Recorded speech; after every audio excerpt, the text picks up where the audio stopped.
मैंने मायल देखा था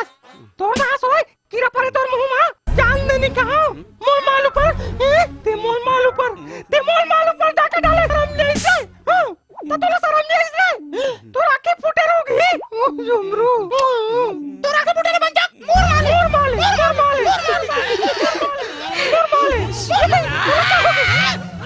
साले करम छंडियो तुम्हाला साले में कई बेले कई डरे रे पेंचरी हो के मैं दोनों संग बिहाव नहीं कर सको तबाले साले मारे करत है ले रे साले ले मुलाकात डरो और आधा करके पाट डरो साले ला मोरे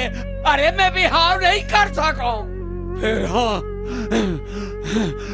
हाँ मैं तुहर से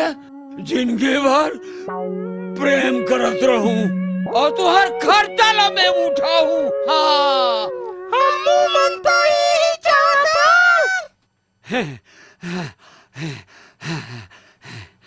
ले धर तोरे महीने के खर्चा है आए और तुम धर तोरे खर्चा है अब मैं जावत हूँ जुमरू छोड़ो रे साले हो साले मन प्रेम के बात तो करना नहीं साले मोर है करत है ओ कहूं साले मोर माइंड है साले खराब होई तो साले अपन बॉडी के दो टुकड़ा करके दोनों जन साले आधा बात तो साले हो हाँ ताले तुमन साले चुबत रहो चटत रहो रे साले हो